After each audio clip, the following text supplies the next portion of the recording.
So today I'm really excited to be, to be here and present this idea on chalkboarding. So I must say that this work was predominantly done by student Longshire, who's a great PhD student in Australia. Unfortunately, he couldn't be here today due to visa constraints, so you'll have to put up with me. So also, great collaborator was Yi Song from Caltech, who's here today. Also, Peter and Ian at Disney Research, as well as Charlie from Stats. So before I start presenting this idea, I just want to do a quick show of hands. So who here has heard or seen the movie or book Moneyball? So a couple of you. Okay, so essentially what this book was about, so Michael Lewis wrote it early 2000. He basically chronicled what Billy Beane did at the Oakland A's. And so essentially what he did was help use data to make better decisions. So ever since then, there's been a need or desire from sporting organisations to use data to help make better decisions. So a major source of this information is in player tracking data. So they've been tracking players since 2000, but it's only recently which this has been widely utilised. So a really good example is the Stats SportView system. So in all NBA arenas, all 30 NBA arenas, players are tracked at 25 frames per second with the ball. Also in soccer, Prozone, which is a stats company, we track all the players in soccer. And more recently, Zebra, they put RFID sensors on all the players, so all the NFL players are tracked. And so even though we have a lot of this information, we have basically too much, okay? So you talk to any of these sporting organisations, they say, well, I have this, I don't know what to do with it. They can come up with these new metrics, these new features, but really they don't know how to act on it. And so they're basically drowning in all this data. And so we have this tracking data. So it's a lot, but it allows us to be more fine-grained. So it's fine-grained information. So this allows us to model more specific contexts and interactions. And so this gives rise to the idea of interactive sports analytics. So now a computer can see every game that's ever been played, okay? So a human can't do that. But a human is really, really smart at understanding sport. So they put their 10,000, 20,000 hours in and they understand it. So the idea with this is that, well, let's get a computer to do what they do really well and a human to do what they do really well and create this computer-assisted expert. And so I have this simple example. And so this is Merrill Hodge. He's an NFL analyst on ESPN. And so I was in Pittsburgh for 7 years before moving to Chicago, and the only thing to do was watch football, especially in winter. And so I was watching NFL Countdown one morning, and he was analysing the Houston Texans running game. So he's looking at the running back, Arian Foster, and he was very proud of this. He said, I watched 29 hours of video to find a similar play, okay? This guy gets paid a lot of money. Why on earth is he spending his time trawling through video? And so basically, this motivates what we're doing. And it raises a very nice question. So how do we actually find similarity in sport? And so here we have a play. We have Steve Nash, very rare appearance in a Laker uniform. He passes, and there's a three-point shot. So how do we actually find all the plays like this? So we could have a YouTube interface. We could just put a keyword query and just put three-point shot. And so in this data set, we have 600 games. So this retrieves 20,000 videos. And so a user still has to go through each of these 20,000 videos. But given the tracking data, we can be more specific, okay? So we can be more detailed in our description. And once we do this, we can get more specific retrieve results. However, a problem is that we don't have any ranking. So we don't know which plays are more similar to the query. Also, a picture tells 1,000 words, okay? So I've described this play using 10 words, but literally a picture tells 1,000 words. So there's so much information going on here in terms of fine-grained player motion of all the 10 players in the ball. So it begs the question, is this the right language to use for fine-grained sports analysis? Is words and events, is this the right language to use? We don't think so. So most people in sport, they understand the X's and O's. So this comes in the form of trajectories. This is very, very rich information. So basically the idea is, let's replace events or these keywords with a chalkboard. Because this is basically the way that coaches and analysts describe or communicate with their players. So that's basically the idea behind this work. So we call this chalkboarding. So there's two aspects here. We have the interactive interface on the left and the retrieval panel on the right. And so the first thing, so there's a couple of ways that you could use this. So just say you have all the games on file or on your database. So you could just play a game of interest, and so you just play. So the ball here is in red, yellow's going left to right, and green's going right to left. And so we have the tracking data here, but if this is synced up with the video, you could just view the video. And so what you could do is just scrub through the game. So we have that ability there. You can choose how long the play is, so we can do 1 to 5 seconds. And so once they find something of interest, they click a button, and then we find it less than a second. So instead of 29 hours, we can do this less than a second, okay? Which I think is pretty cool. And so the other thing too is that we don't only, so that previous example used all the players, but you may be only interested in a couple of the players. So I can only select a couple of players in the ball and do more refined retrieval there. But the thing is, it's a chalkboard. So you may not want to scrub through all the game. So you should be able just to draw the player of interest. So you could specify it's the point guard or the shooting guard, and then just draw the ball trajectory and use that as the input query. Click retrieve, and then you put semantics on that as well, and then we can retrieve all the plays like that. And so here's actually the engine. So I just showed you the front end. We have the interactive interface, and then it relates to a database. And here just shows you how we actually do it. So the most important thing is the pre-processing step. And there's two aspects here. So aligning the data and then the hash table. And then once we sort that out, we can return the retrieved results. And so so for the rest of the talk, I'm just going to touch on 4 things. So the importance of aligning tracking data, the hashing table, the evaluation, and some other cool applications in how we can use this. Okay, so the importance of aligning data. So I'm a big soccer fan, so just to relay the idea that this can be applied across multiple sports, I have a soccer example here. So again, so we want to compare 2 plays. So I'm a Liverpool fan, so I use this example. So this is from a couple of years ago. So the question is, given the tracking data, how can we represent a play? So just very simply, we can get the XY position of the ball and all the players and come up with some type of feature representation. And so just say Suarez passes it to Sterling, we have a reasonable representation there. And just say they do the same thing 10 minutes later. How do we actually compare similarity? So, well, what we can do is just subtract the 2, and then we can take the mean, and if it's close to 0, it's a pretty good estimate that they're similar. But what happens in sport? Well, these 2 guys switch. There's a lot of switching positions. However, the computer doesn't actually know this occurs, and this introduces error. Now, if we look at all the players on the team, there's 10 players, there's 10 on-field players, there's actually 10 factorial permutations, okay? So over 3.5 million. So so this is a source of noise. And however, we have this language that we use in sport. It's not so much who they are, it's where they are relative to everyone else, okay? So we call it formational role. So when we use this language, enforce this language at the frame level, we basically nullify or normalize for this error, okay? And it's the same for basketball. So I have an example here. So the ball's back in the 90s. Just say we have Pippen passing it to Jordan.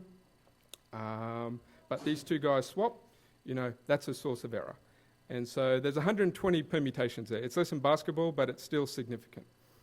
And so the way that we can get around this, so here we have an example of all the trajectories across a quarter. We can see that players are on top of each other. But if we align it to a template, which we can learn directly from data, we get this nice structure which allows us to compare trajectories. So it's a fast alignment algorithm where we can just compare like trajectories. So point guard to point guard, center to center at that frame. And so we've done a lot of work with this. So initial work was CVPR 2013. So I suggest you read our paper for more information about this. But what this actually allows us to do is come up again with a really, really quick approximation. So the red curve here basically shows if we went through exhaustively all the and compared the trajectories exhaustively. So that's the optimal performance. The blue curve shows when we don't align it. So there's a big error there. But if we just align it to the best So if we align it to the formation template, we closely approximate the optimal solution. So it's just an estimate, but the real benefit comes in runtime. So because we don't have to go through it exhaustively, we have an improvement of 120 times. So in soccer, that's going to be 3.5 million times. So that's how we actually make this work. Now the hash table. And so most people here would be familiar with the hash, what a hash table does. But in the context of this work is that, so in this database we had 600 games, so over 30 gigabytes of tracking data. And so if we looked at the 3-second plays and we went through all this 3-second plays, we have around 4 million. And so if we exhaustively searched all of these, it's about 120 seconds. So in terms of a retrieval system, 2 minutes is just too much.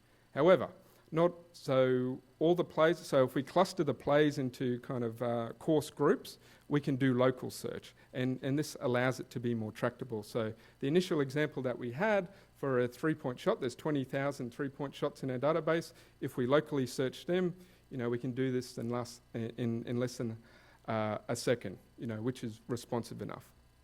Okay, so how we actually did the hashing, so we actually used the ball trajectory as our input key, because we thought that the ball was the most important thing in the play, the most distinctive. And so what we did is that, given the ball trajectory, we compared it to a small dictionary of ball trajectories, and then we just found which one was the closest. I'll talk about the trajectory metrics next. So once we did that, we can find all the plays with that index, and then we can do local search, and then we can come up with our ranked list. Okay, so how do we actually evaluate which metric to use in terms of clustering the trajectories? So essentially what we did, we analysed all the we analysed a subset of the 3-point plays, and we got a human expert to label them into 38 classes. And so we just used nearest neighbour for prediction, and then we just evaluated a couple of these metrics. So we looked at L2, L infinity, dynamic time warping, the free shade distance, and a couple of others. So these 4, there wasn't any statistically significant, so there's no difference here. So in terms of ease of use, we just use the L2 as our distance metric. So here's just an example of the dictionary of ball trajectories that we learnt. So in terms of the number of elements in our dictionary, we looked at the reconstruction error, and so we found that there's a nice knee around 60. So we used around 60 to 100 dictionary elements for each timestamp. So we looked at 1 second, 2 second, 3 second, 4 second, and 5 second chunks. And so the user studies. So basically the task was, let's replace the text search with trajectory search. So basically what we wanted to do is just ask users whether they prefer just using keywords or via our chalkboard. And so the way that we evaluated it, so we recruited 10 volunteers and we gave them a 10-minute video introduction on chalkboarding and how to use keywords. And so the task was, we had 8 queries. So 4 were exemplars, and then 4 were exemplars with selected players, and then we got them to draw these exemplar players. Also, for the keywords, we provided them, so an expert provided these keywords. We gave a 9th query for the volunteers to practice on, and then so once they put in the input query, we returned the top 30 results using the interleave method. So that means we retrieved the top chalkboarding and keyword retrieve results, and we interleave. So and then we got the user to select the most relevant plays. So so if you're interested more in how we actually evaluated it using the interleave method, I'd suggest you read our paper. But the way that we actually evaluated it is using average precision and expected reciprocal ranks. So standard things that are done in information retrieval. And then we found in all these tests that chalkboarding beats the keywords every time. And then we did some subjective evaluation. So basically we asked each user for each query which one they preferred. So nearly most of the time that they preferred using chalkboard. And then we asked a couple of questions. So ease of use, most of them found that the chalkboard was easy to use. Helpful in finding plays, again chalkboarding was was preferred. And then in terms of enjoyability, all the participants enjoyed using chalkboard more than using keywords. Okay, so here are some examples of our system. So here we had so the input query, and so he just shows you so he shows the top 5 retrieve results, and as you can see, so the resolution isn't great. I have some actual examples to show later. Again, it passes the gut check. It retrieves relevant plays. Here we have another play to pass out to the wide of the court, and again, it looks pretty similar. And here we have another one, just using examples. Again, pretty similar. So we're getting reasonable results here. Also, for the drawn examples, so here we've just drawn a couple of examples, and we wanted to see the retrieve results. Again, it's pretty good. And here's another example. Okay, so other applications. So I'm just going to show again another example of our chalkboarding interface. So here we have the users just playing a game, and then once they find a play of interest, they can just stop it, and they can just find everything like that. So we find similar plays, and then we can draw it, and so we can select trajectories, and we can do more refined search. But I think we're just scratching the surface here. So even though we can do retrieval, which I think is a tremendous time saver, we can actually start doing analytics on the query too. So imagine if you could have a play, and then you say, well, how often does a player normally score in this position? What's their likelihood of scoring? What happens if we could move those players around? What happens if we could put in defenders and see how these probabilities change? What happens if we switch the players? How does that change? So now we can actually start to do that, a more interactive experience. And so I just have another example here where we can do something similar. So again, just analytics, and then we can see the likelihood of making a shot in a certain situation. So Yisong's done some great work on latent factor modelling on how we can actually do this using tracking data. So it's just very, very exciting, the types of things that we can do. Then the last thing I wanted to show is that, well, why not draw on the broadcast? So this is a complicated computer vision task, but just say we can calibrate the moving camera in real time. We find a play of interest, and then you have the commentator say, well, if we freeze the play there, what happens if Tim Duncan moved out there and Tony Parker moved there? Let's find all the plays that they did that. So this is now possible as well. So that basically wraps up the work. So this is something that we're very, very excited about. We think it's a nice interpretation, and we think it can be widely used. Essentially, the takeaway point is that we're creating this assistive tool to empower domain experts, and we really think it's just going to empower them to do their job better. So that's it. So I'd be happy to answer questions now. Thank you.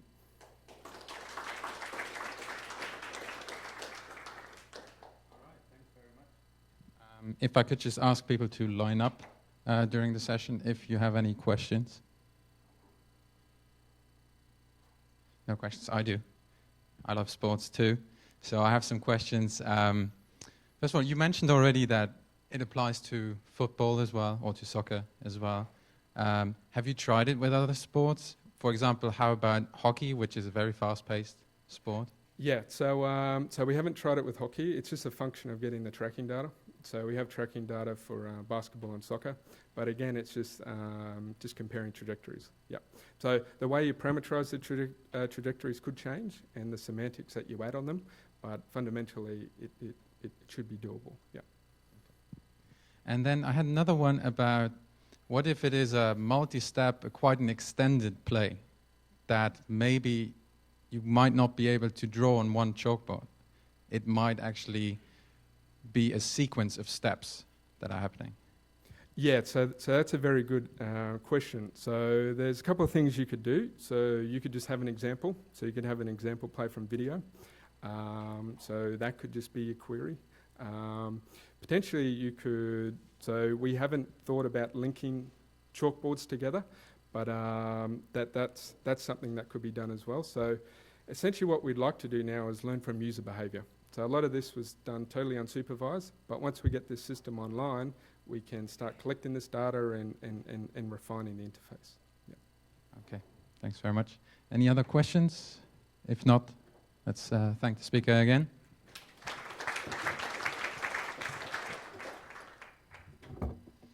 So the next talk is by Shuo Chang, and it's on App Grouper, knowledge-based interactive clustering tool for app search results. So if you have recently experienced that the app search results on the Google Play Store are better, that is all the work of Shuo. So stage is yours. Thank you, Ben.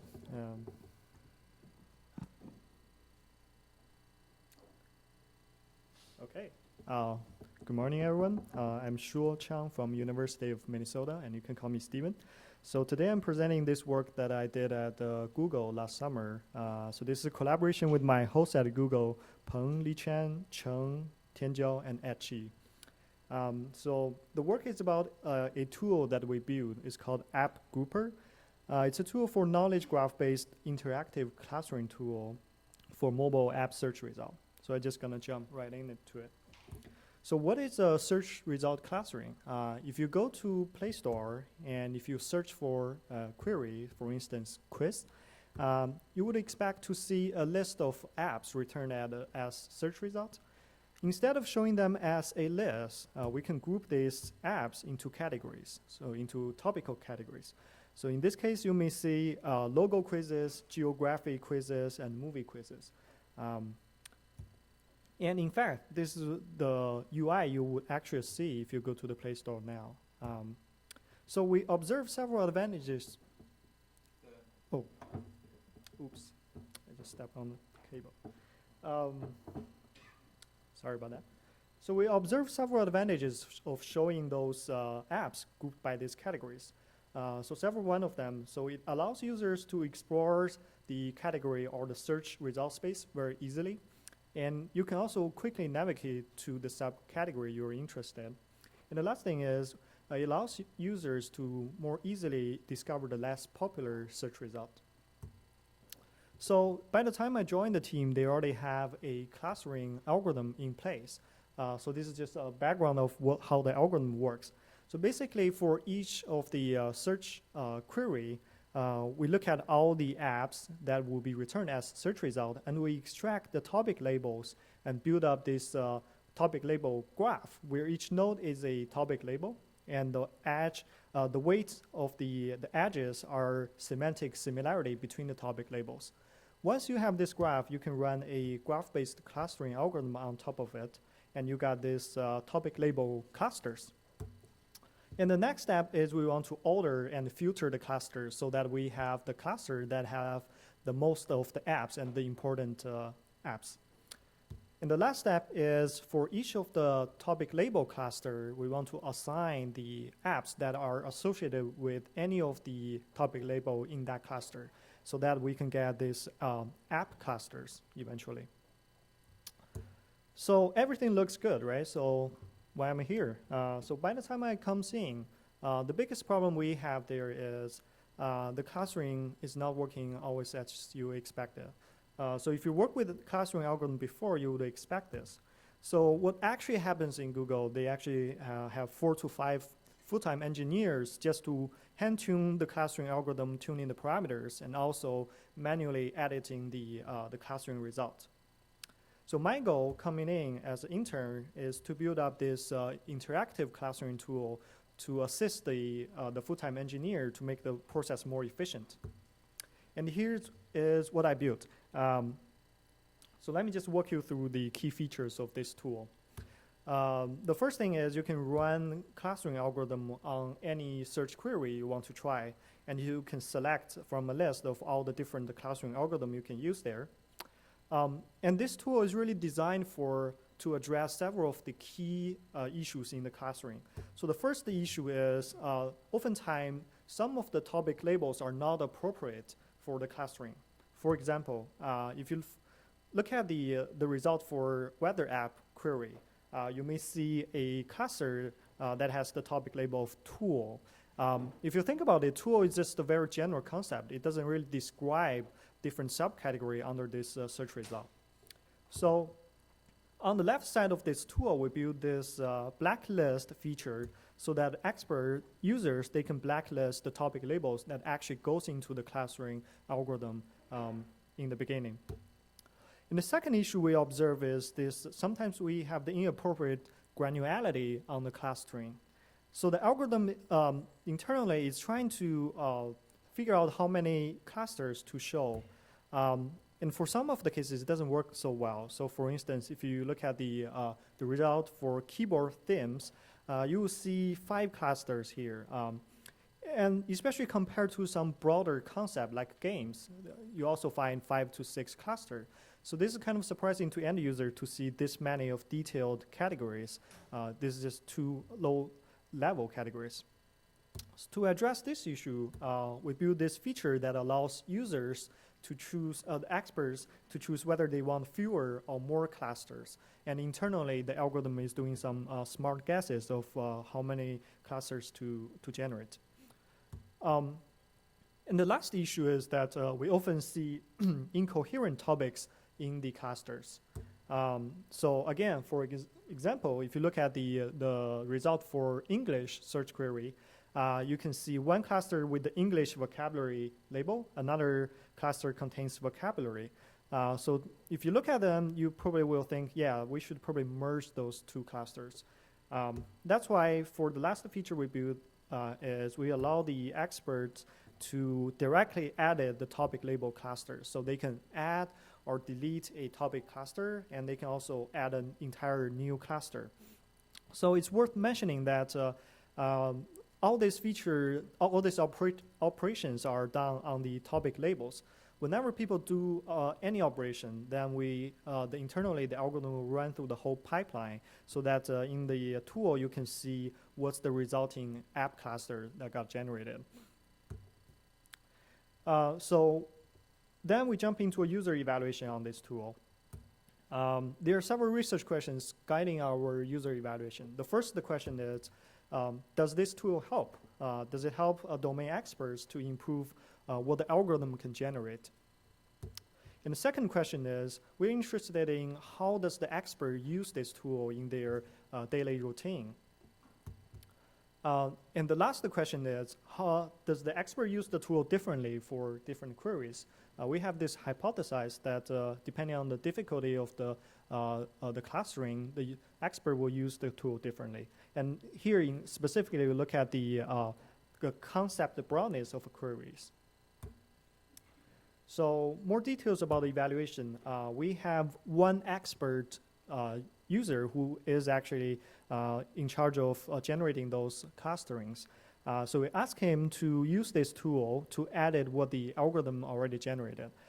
So we ask him to do to edit 82 search queries, where these are random sampled from the entire search queries we have.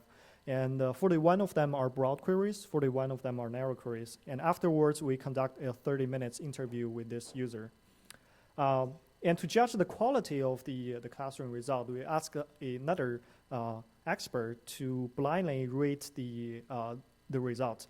And in this case, we compare the human edited result with what our algorithm generated initially. But the judge doesn't know which one is which. And his job is to rate the quality of the clustering on 5-point Likert scale. So let's jump into the result. The first thing we observed is this tool actually does help. So if you look at the response here, what this graph shows is on the bottom is the rating on human edited clustering result. And this is ratings on a 5-point Likert scale. So to the right, that means the ratings are higher. And on the top is what the algorithm initially generated. And you can see this is after the human using the tool, making some edits, the quality significantly improved. And in the interview, actually, the expert user mentioned that the major pain point was that I had to throw away a lot of algorithm-generated results. He's referring to the shaping process in the product line. And I find the tool super helpful. It helps me to achieve what was not possible before. The second result we see is the expert mainly interacted the tool in the fastest late stage of the clustering process. So remember I talked about the 3 key operations we offered. So this table shows the percentage of the queries the expert will do some operation using that feature in different stages. And you would see that almost for all the queries, the user will make some edits in the late stage. That means directly editing the topic label clusters. While for the blacklisting and adjusting granularity, it's much more rare. So our hypothesis is for the operations you do in the early stage, the algorithm needs to run the rest of the pipeline. So the response time for the early and mid-stage operations are 12 and 9 seconds respectively. So we hypothesize that might be the reason why the user are reluctant to use those features. So we asked this in the interview. The response is somewhat surprising. So the expert said, time is not an issue, quality is more of a concern. I do not choose features to use based on time. At least half of the queries are good, only requiring removing a topic label or a cluster. So the response is not really the cause. And the expert also mentioned that the operations done in the early or mid stage sometimes does not work the way I want it, sometimes generates surprisingly good result. And this is because the operations in the early stage, the algorithm will need to handle those guidance, and sometimes it doesn't generate the result the expert actually want. So it's non-deterministic result. Then we look at how the experts added the broad query versus the narrow query. In general, we observe the broad queries have better clustering result from the algorithm. And we see that if you look at all the 3 stages, in the late stage direct editing, it's almost a half and a half. So user will spend almost equal amount of time using the direct editing for broad and narrow query. But if you look at early and mid stage, that's the blacklisting and adjusting granularity, the user are much more likely to use them for the narrow query. So we asked this in the interview too, and the response from the expert is, I make edits in early and mid stage for queries that cannot reach the quality standard by my manual edit. That means in the late stage. These are usually hard queries. So basically the idea is for these hard queries, when the direct editing is not gonna be helpful, the user is more willing to try these non-deterministic edits in the early and mid stage. So to summarize everything observed, I just want to discuss a couple of points. So we designed this interactive machine learning tool, and there are several challenges we face. The first one is, how do we communicate the internal of the algorithm to the end user? I mean, the machine learning process is often complex. So when the user are making any operations with this tool, it's not often intuitive of how their operation matches to the outcome. So I think this is a space that's worth more exploring. And another thing we observe is this, so for the response time, actually sometimes it doesn't matter that much. So for a lot of use cases, the user care about the end result more than the time. And the second point I want to make is that, so we did this project on the search result clustering. But if you think about it, this is actually applicable to other domains. If you go to Netflix now, they also group the movies by these categories. So underlying, they probably are doing the similar things of clustering the items. And in this space of when you want to do some clustering and show the end result to the actual users, oftentimes you need some human guidance in the loop. So that's why I think like building this tool that enables human input into an algorithm process is very helpful. Okay, so here are the takeaways for this talk. So we built this tool to help experts to do search result clustering. And this tool enables human input in various stages of this clustering process. And from the user experiment, we received a positive result. And in the end, I want to acknowledge my hosts and collaborators at Google and also my fellow researchers at Grouplan's Research at the University of Minnesota. With that, I will conclude my talk. Thank you.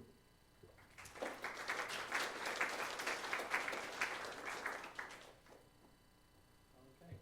Any questions out there? No, just somebody leaving. Okay. I did have some questions.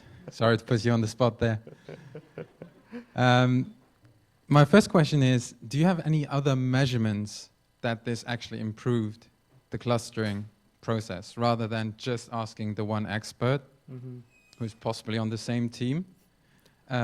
Do you have measurements, for example, that you have analytics from Google Play that it actually did improve the clustering? Yeah, that's a good question. So during my internship, we did not get that data, but that's eventually a more, I would say, more convincing evaluation for sure. One challenge we face in that phase is because there are only probably 3 to 5 users in this world who can understand how to use the tool. So when we want to do the evaluation, we are really constrained by what the situation there. That actually leads me to my next question, and Yeah. that is, how do you, or do you think you would be able to have end users be integrated in this process? Because Yep. I know at Google you have very strong user experience research teams doing user research activities such as card sorting, where you actually get end users to provide labels, groupings, all of that stuff. No, that's an excellent question. Actually, that's one step we are trying to, is how do we, so in the current algorithm clustering process, we do not use the user interaction data at all. But down the line, we are trying to incorporate that into the algorithm process as well. Yeah. Okay. Let's thank the speaker again. Thanks. Thank you.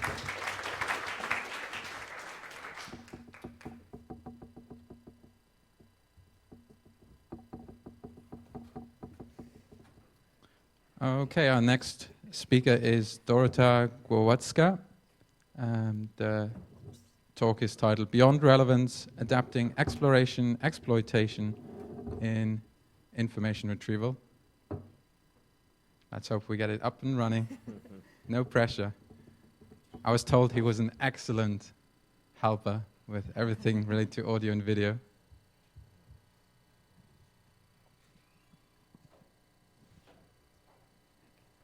Excellent. Dorota, the stage is all yours. Thank you. This is work in collaboration with Paava Atukurala, Alan Medler, Antti Orisvieta, and Julia Kucci from the University of Helsinki. So I'm going to talk about how to balance exploration, exploitation, information retrieval, as the title says. So before I start, let me just briefly go through the taxonomy of searches. So search can be briefly divided into 2 types, lookup and exploratory. In lookup search, people usually know what they're looking for. They have a very specific goal. The searches are quite short and so on, and quick. Exploratory search is a bit more complicated in the sense that people try to learn or investigate a new topic. They often don't know what they're looking for. The goal can change as the search progresses. And they often don't know how to formulate a good query to get to what they want to. Right, so what is the problem that we're trying to solve? Well, most information retrieval systems present a ranked list of documents in descending order based on the query that someone issued. So, this is what you have in Google and other search engines. Well, this is perfect for lookup searches, where you just type in a query and you just want to get the best results at the top of the list, so you can finish your search as soon as possible. However, in exploratory task retrieval, if you type in a query and it's not the perfect query, then you just got stuck with the bad results and there's no way of getting out. So in order to improve to support exploratory searches, there were a number of interfaces designed specifically to support this type of searches. So this is an example that you might have seen before.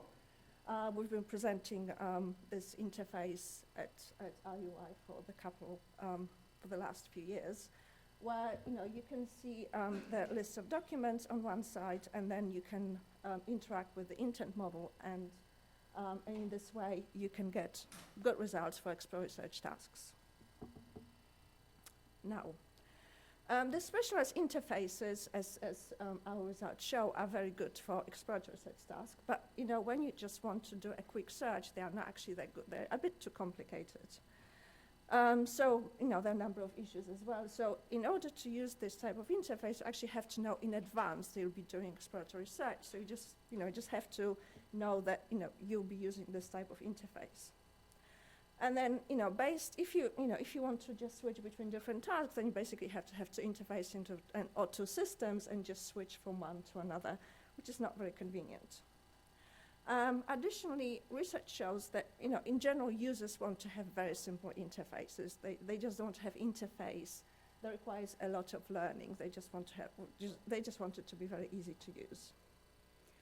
So the research question that we're trying to solve is, well, can we simultaneously support exploratory and lookup searches without the need of these specialized interfaces? Can we just build a system that will work for both types of searches with just one simple interface? So how do we approach this problem? Well, our first observation is that we can actually distinguish whether users are conducting exploratory or lookup searches based on their behavior. Things like query length, reading time, and so on, they differ based on what type of task people use. So we use these behavioral characteristics to be able to classify searches. Now, based on user behavior, then the search engine automatically adapts based on either to lookup or to exploratory searches. So in our case, we use reinforcement learning algorithms, more specifically bandits, but I'm sure there are other approaches you can use for this. And there's no need to actually build any specific interface. It's just still the same interface, just the underlying backend adapts automatically based on user behavior. So in order to test this approach, we built a system. You can actually divide it into three parts. So there's the simple interface, where, as the user interacts with the interface during the first search result, with the first search results, the interface that sends the user behavior characteristics to the classifier then decides whether it's lookup or exploratory, sends this information to the retrieval algorithm, which then automatically adapts to the search type. Now the interface, this is the interface that we use in our system. As you can see, you just type in a search query at the top. Then you get a list of results. You can click on the results or to see the abstract of the document, or you can go to the document itself. You can bookmark documents that you like by clicking on the circle with a star. And then when you click next at the top of the page, you get to the next list of results. Now, how do we classify the type of search that user is conducting? Okay, so in order to do this, we use a decision tree. This is the exact decision tree we actually use in our system. It is a C45 decision tree. We trained it on data that we collected before from people conducting lookup and exploratory searches. Now, what happens is, as people type, after people type in a query and get a list of documents, we collect three types of behaviors. So it's the query length, reading time, and cumulative clicks. We send this information to the classifier, and the classifier, or the decision tree, then decides or predicts what type of search is conducted.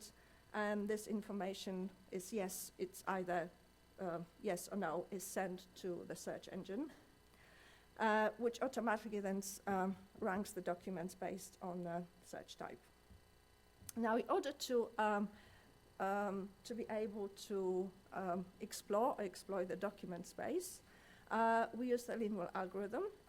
It's a type of bandit algorithm that allows us to trade off between exploration and exploitation. So, if you want to do exploratory search, then you want to explore a bit more so that the documents will be more diverse.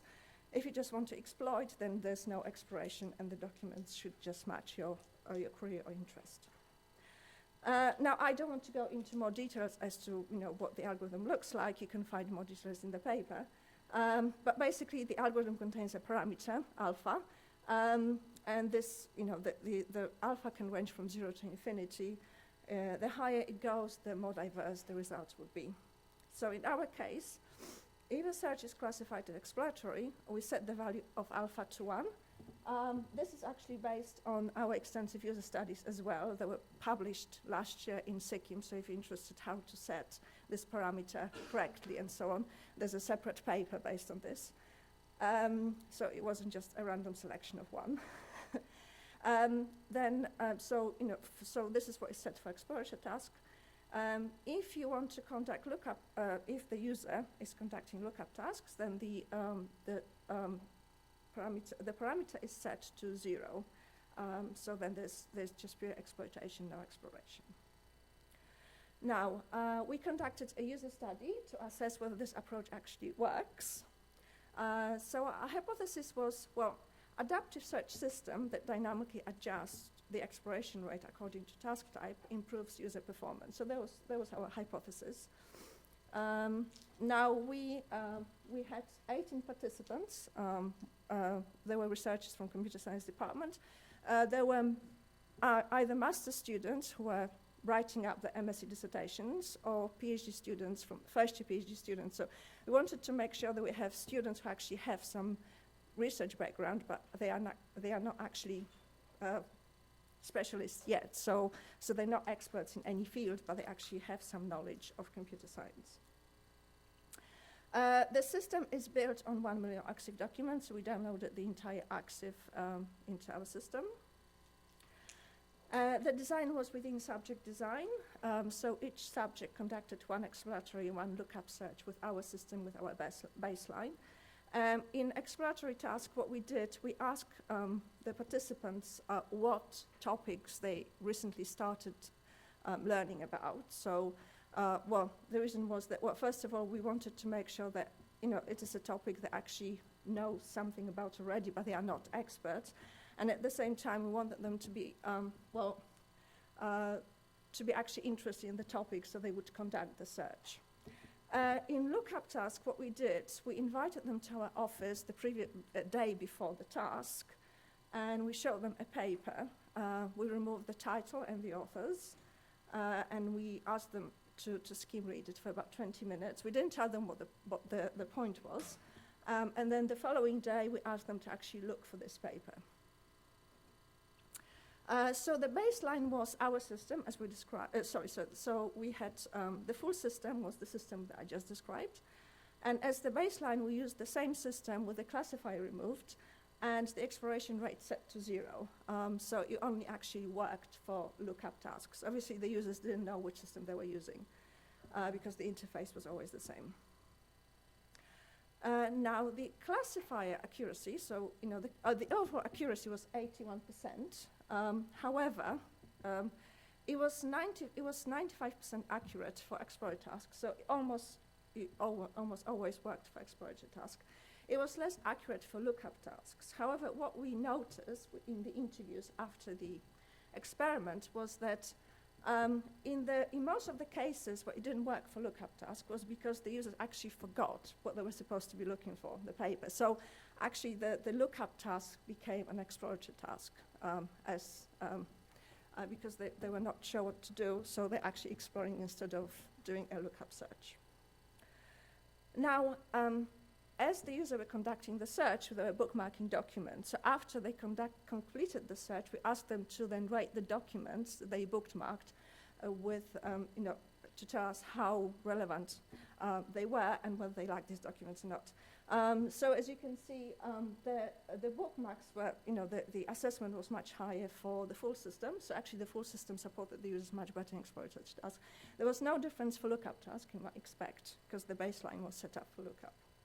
We also noticed some interesting behavior in cases where the classifier didn't work. So as you can see here, it's the dashed line and the straight line, where the classifier worked correctly for lookup and exploratory. So when the classifier works correctly, users actually click less and less as they go through search because they actually, they converge on a specific topic, so they actually click less and less. However, with the dotted line, this is where the system didn't work. People actually click a lot on a lot of documents. They told us that actually they felt lost, so they felt actually have to work much harder in order to find what they wanted. Now, briefly, user behavior. So overall, people clicked, here I take into consideration only the cases where the classifier worked correctly. So users actually had clicked on more documents in exploratory task in the full system as opposed to our baseline. And they also spent more time in exploratory search tasks than in lookup tasks. So the reason was that in exploratory search tasks, they actually looked at the documents a lot and so on and clicked more documents. So that resulted in longer iteration time. Okay, so in summary, we presented an approach for designing adaptive information retrieval systems that can support both exploratory and lookup tasks. Even though both systems have the same interface, users still prefer the full system for exploratory task, which shows that having this automatic adaptation actually works pretty well in spite of not actually being visible to the user in the interface. Also, the perceived quality of the retrieved documents was higher with the full system that supports exploratory task as opposed to lookup. Okay, thank you. Questions?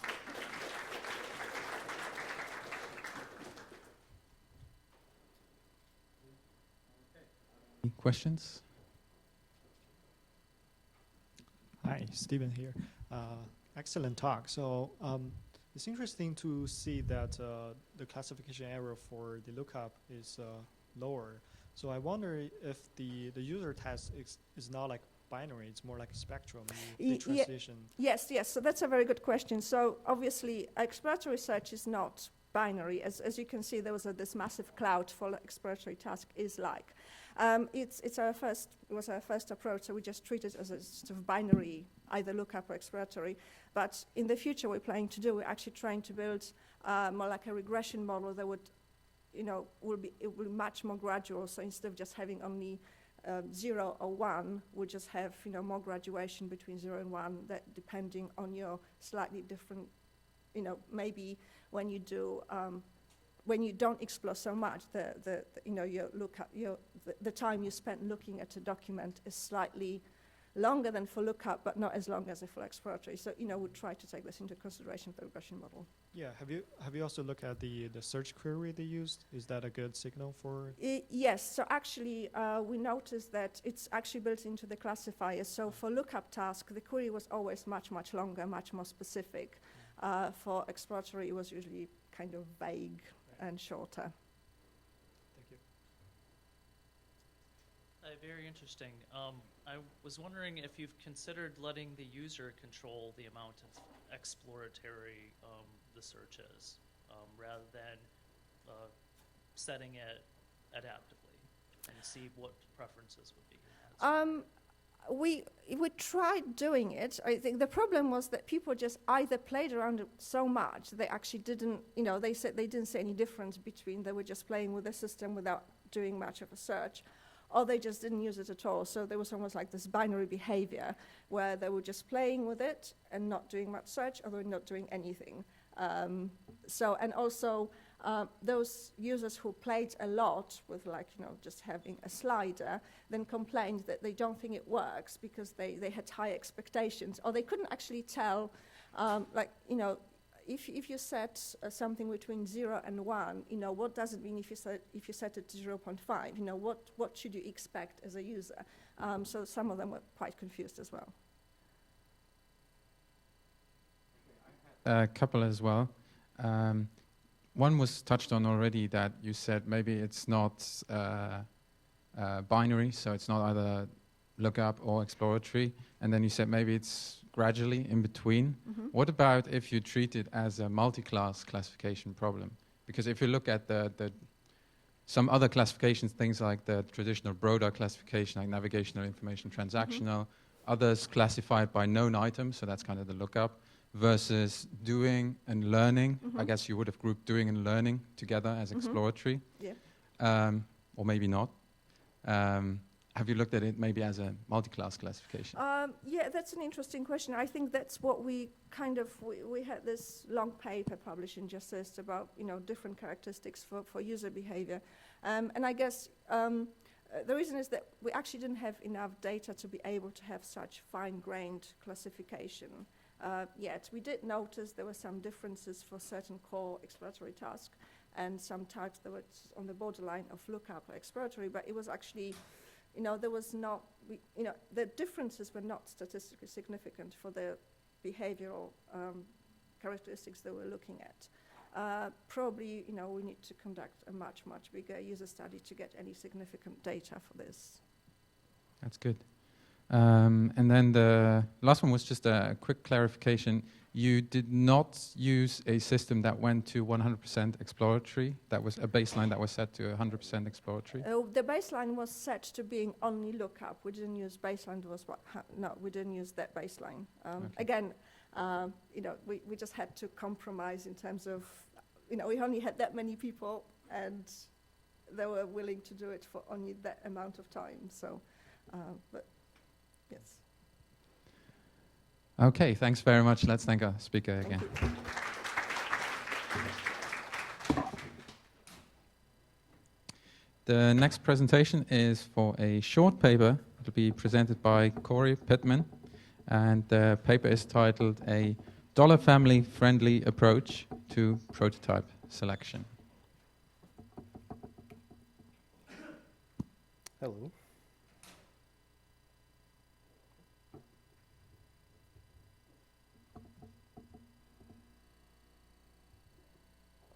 Okay, so I'm Corey Pittman, and this work is a approach to prototype selection for dollar family recognizers to reduce overhead, computational overhead.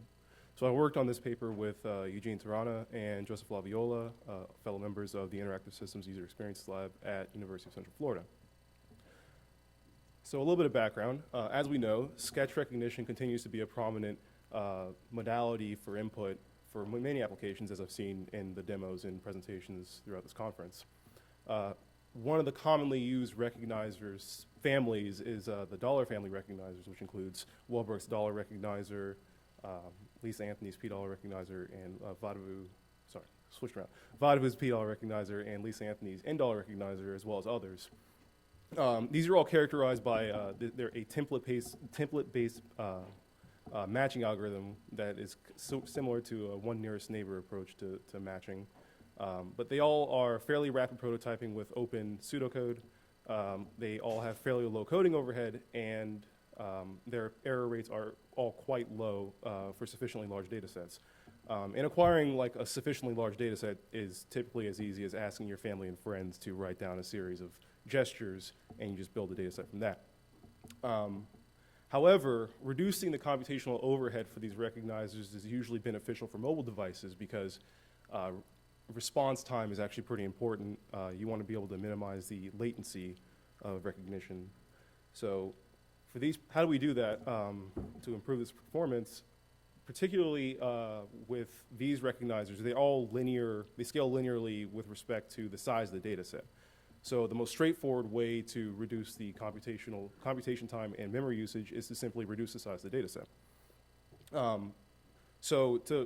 The commonly used method for reducing the size of the data set naively is to simply just randomly select a subset for each class and use that to do recognition instead. In this paper, we proposed two alternative methods that had slightly more intelligence in the form of stochastic optimization algorithms like genetic algorithms. A genetic algorithm and a random mutation hill climb implementation specific to this application.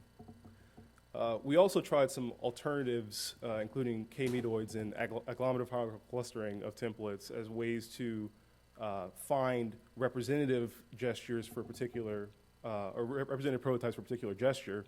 But the coding overhead was actually fairly high. The time to completion for large data sets was extremely high as well. And the results weren't as good as the algorithms we actually ended up proposing in the paper. So a brief background on genetic algorithms. So what genetic algorithms do is they basically search through an entire optimization problem by creating a large number of candidate solutions to the problem and then iteratively replacing and improving individual solutions. So in this case, each candidate solution is a subset of prototypes from within the data set, which you then build a recognizer on, and then evaluate the fitness of that particular recognizer on a randomly selected set of features or a set of gestures from, or samples from within the data set. At each iteration, you evaluate the fitness and then check to see if the fitness of that individual is better than other ones in the population, and then you cross over high fitness individuals with others and mutate a few others, and then you just generate a new population for the next iteration. And you keep doing this until you find an optimal fitness individual. So for this application, the fitness evaluation involved building that recognizer, evaluating the random selection of samples from the data set, and then recording the accuracy for that particular set of samples, the accuracy of the recognizer that was generated. The other algorithm we implemented was random mutation hill climb. It uses a similar representation for the candidate solution. In this case, the list of, or the selection of prototypes that is slowly modified one at a time. In this case, it's similar to Skylark's approach to prototype selection, where you replace a single member of the subset of samples that represent the proposed solution at that step, and you store the highest fitness individual or prototype set that you have found so far. So to visualize, this is a Voronoi diagram of this particular algorithm only mapped to a two-dimensional application. So here you can see the top left represents the best selection, and bottom left is a candidate selection that is being evaluated at that particular time step. And as you can see, the error rate is slowly going down. The test set is represented in the bottom right. You're just trying to find the closest Euclidean distance to other points. So for the actual application that we implemented, you can see here, we were simply replacing a single candidate at each time step, and you can see as we continue and iterate through, the error rate slowly reaches a point where we would say this is acceptable. It's not going to get much better with this particular set. So to evaluate this, we implemented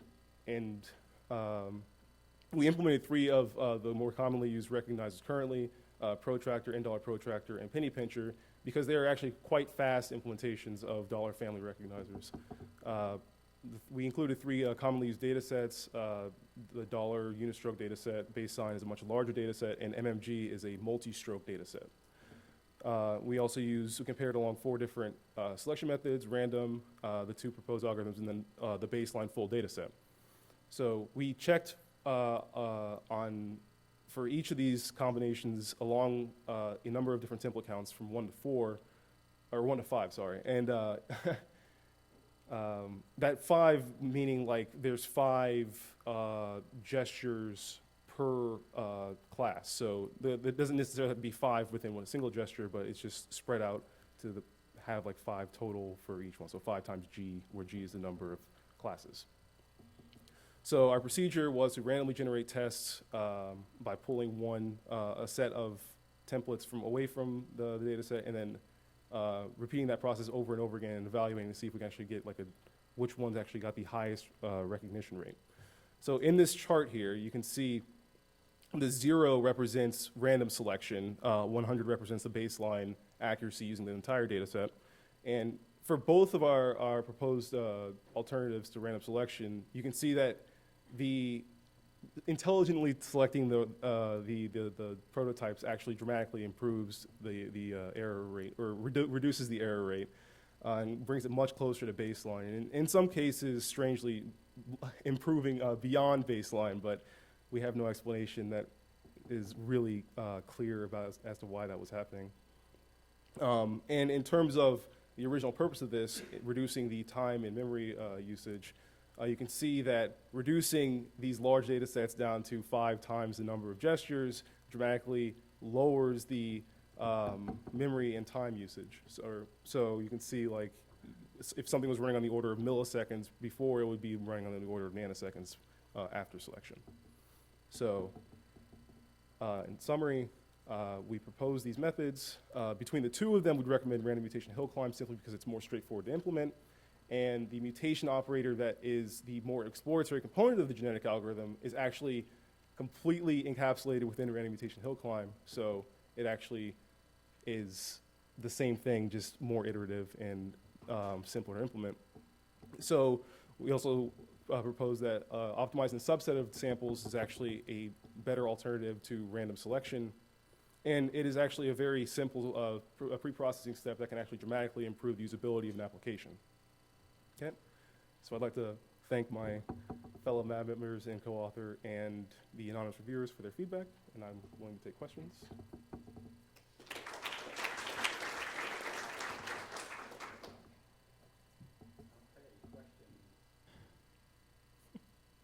I have just some clarification questions. You said that the random method is usually used for reduced computation time for the recognizer. In your last slide, did you show there that you didn't reduce it from the random, right? So how would it compare to the random method? So we didn't reduce, so the random selection would imply, so say we had 6,000 strokes for 15 gestures. So what random selection would do in this case would be reducing from 6,000 to, you know, if we wanted one example for each gesture, we'd have 15 gestures. So that was like what random would do. It was just like you randomly select one for each gesture. In this case, we're saying you select a particular one for that particular gesture that will maximize its likelihood of improving the recognition rate for new gestures being recognized. And that's like the entire point of the paper. So how does that work if you were to apply it on a mobile device now? Is that now at a stage where it is applicable in terms of computational memory time? It would be a pre-processing step. So you do it prior to running the application, or on startup, you would reduce the size of the data set. And because it's pre-processing step, you can actually just reduce the number of templates you actually include on the application. So you would simply just pre-process and then send out the output. Sounds good. And then the other one was, so you had the random versus quite some involved methods, the genetic algorithms. Are there other heuristics that you could have used, much simpler, or even a much simpler baseline as well, something like a majority classifier? Is that applicable to this? I'm assuming you mean like, are there more? So we did try like methods like selecting the centroid of a particular gesture, centroid, if you find an actual definition for that, a true definition. And what we found was that while the results were acceptable, we were actually able to get better results using like a stochastic method, simply because what is the centroid of a gesture might not necessarily be the best discriminating template within that particular gesture. Okay. All right, thanks very much for that. Let's thank our speaker again.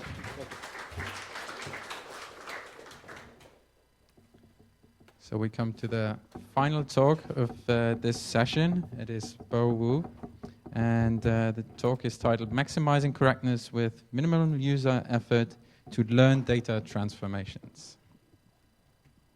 And again, this is a long paper presentation.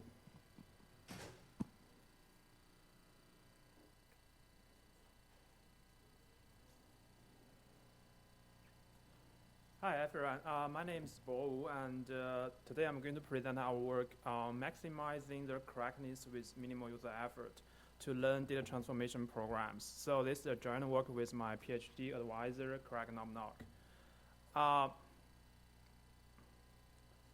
First, suppose Ashley wants to buy a painting for the space over his sofa in her new house. She has very strict size constraints. She wants the painting to be about 80 inches wide and 40 inches high. So she browsed the art website to want to find a painting of this size. But unfortunately, the size information that she got from the art website is in a Excel spreadsheet, and all the height, width, and maybe depth are in a one cell. So to get the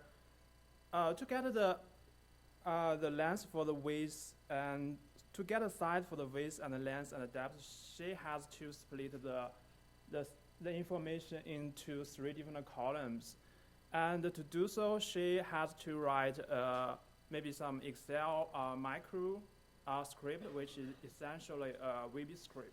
So it's too hard for the people who are non-programmers to write some macro scripts to do the text transformation. So very recently, the researchers proposed a new approach, which is called a program by example. So this approach can learn a program based on the user enter the target output here. So the system can automatically learn a program that can transform all this input, transform the input into the specified output, and apply the program to the rest of the data to transform the entire data set. So the user of this system don't need to write programs to do the data transformation. But the problem is that the data set often contains thousands of records, so it's impossible for the users to verify whether all the records are transformed correctly. And the second problem is that the users are often too confident with their results. So according to the survey that even when the transformed records contain some incorrectly transformed result, the users still think they correctly transform the entire data set. The third problem of this approach is that the data transformation often contains various scenarios, so it's highly task dependent.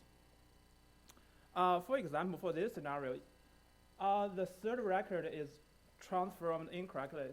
The user wants to transform this record into one.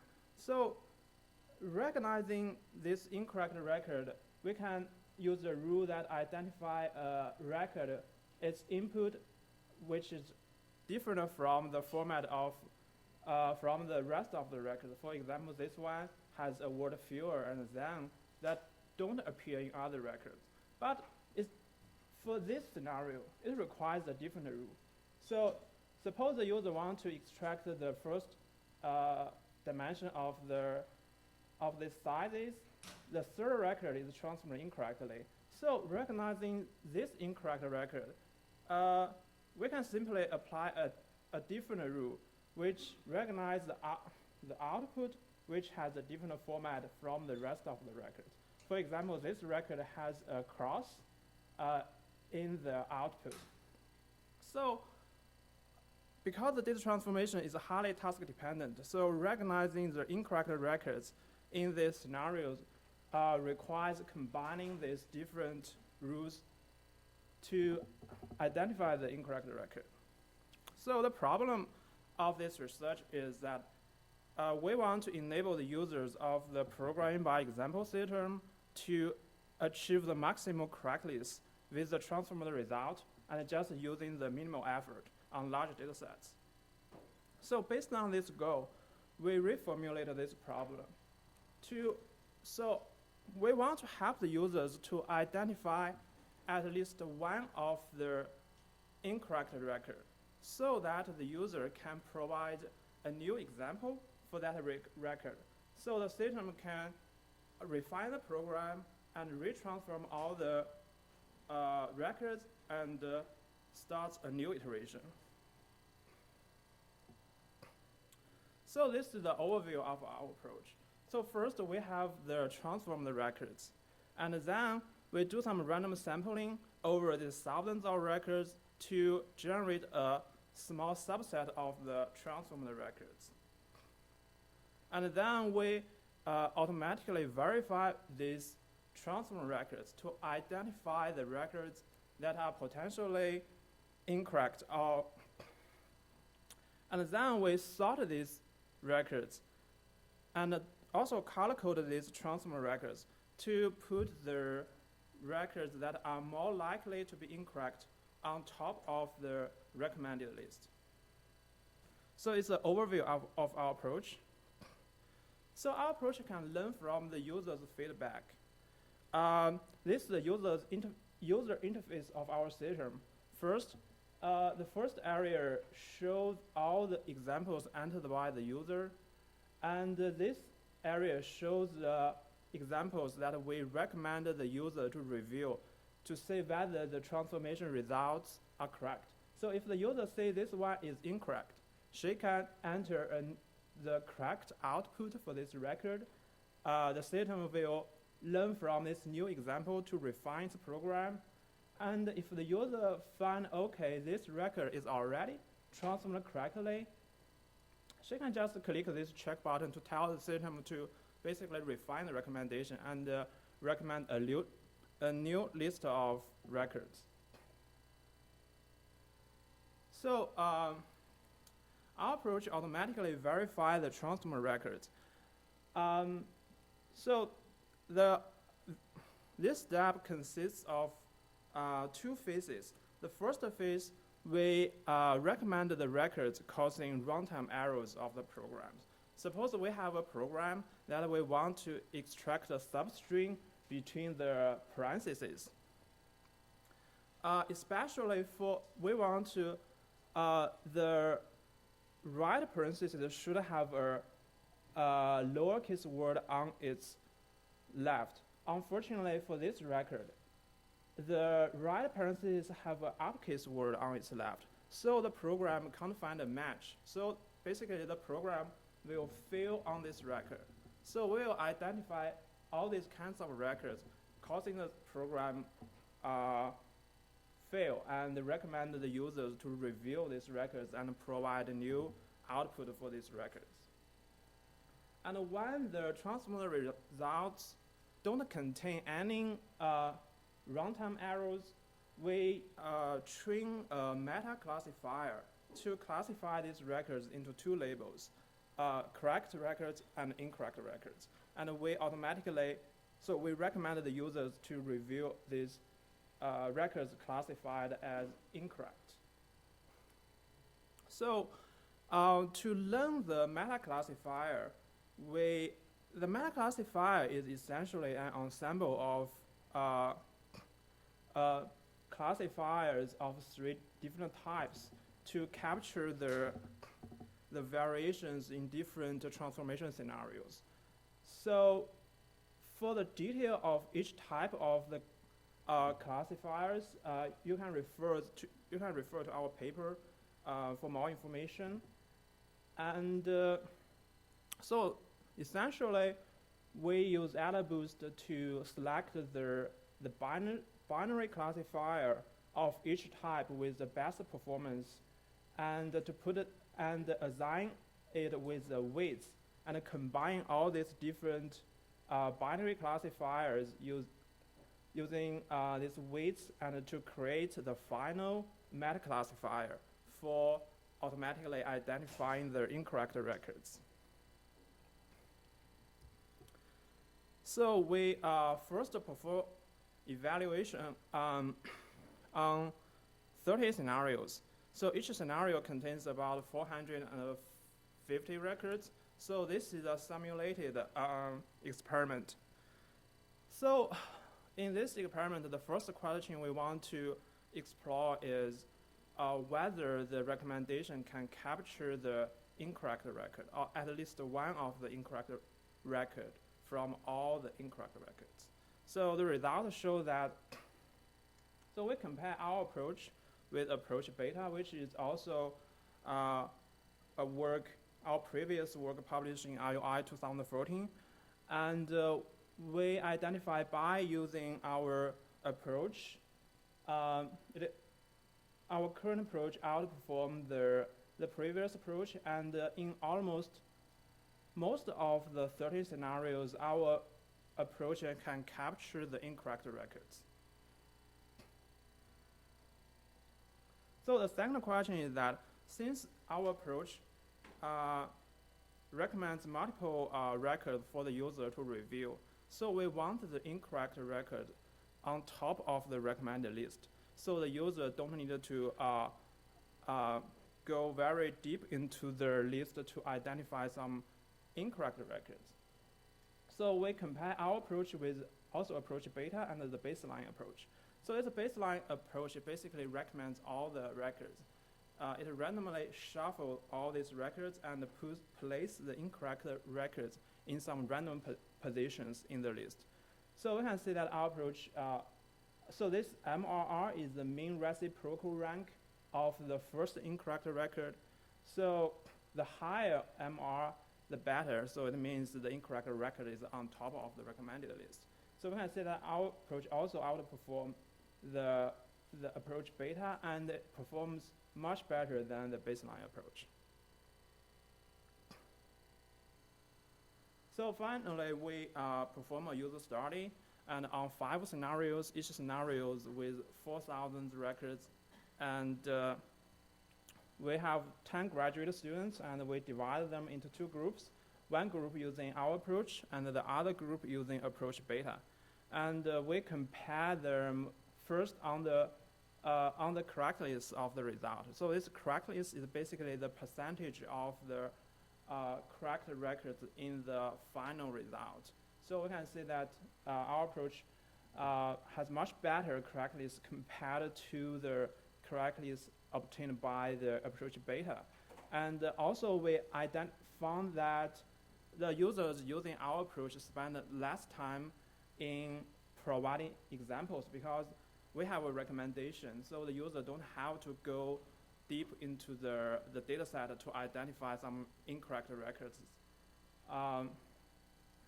Finally, we also noticed that for certain scenarios, the total time of increase for our system is because that we allow the user to click some check button to easily provide some examples. So the users often tend to provide more examples when using our system. So for certain scenarios, our system use the more total time than the approach beta, but on these scenarios, we usually get a higher correctness compared to the approach beta. And finally, our approach have sampled a subset of the records from the entire data set, and it can automatically identify these incorrect or questionable records and allow users to refine it also accepts user feedback to refine the recommendation, and it also color-code the transform the results. And in the future, we want to show the histograms of the data, and we also want to translate the learner programs to some natural language so that the users can understand the learned transformation. And that's all. And the data and the system are available at this link. Very much.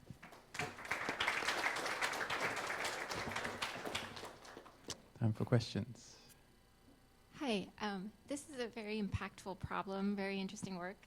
I work at Tableau Research. I have 2 questions.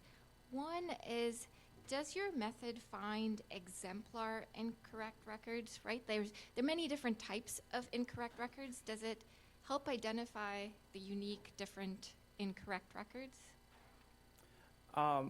What do you mean unique? So So there are many reasons the data, the programming by example will try to understand a set of rules to fix the record.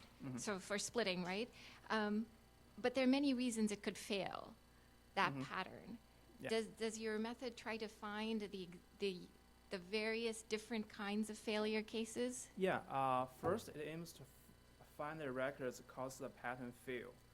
And when there's no records cause the pattern fail, it aims to identify the records that are questionable or likely to be to be transformed incorrectly. Do you have a sense of what percentage of these different cases your method would find? So say there's like 50 different ways that this rule could fail. What percentage of the 50 different ways could you find? Because you showed the chart where you find at least one incorrect record. So this is really depends because the user iteratively interact with the system. So at the beginning, there are more records with these runtime errors, which basically the pattern fails on these records. But as the user provide more training data, which is the example, so the system can transform all the records. but some transformed results are not correct. Okay, thank you. Any other questions? I just had a very quick one on the data set. I read in the paper that you used data from mashup projects Yeah. from graduate students, and that was where people had to, where you found the inconsistencies and so on. For these projects, wouldn't there be large data sets that are all have the same parts that would have to be changed, that would have to be transformed? Is that very representative of a very heterogeneous data set? So this data set contains the transformation which are very generic. So it contains the extraction of substring, or deletion of substring, or insert a constant. Also extract multiple substring and switch their order.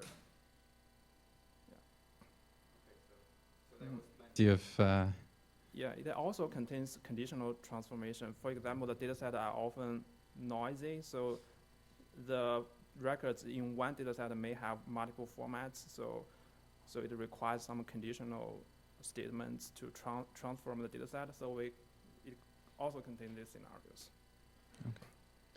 Okay, so let's thank this speaker again. Okay, that concludes the session on information retrieval. So next thing is lunch. Yay.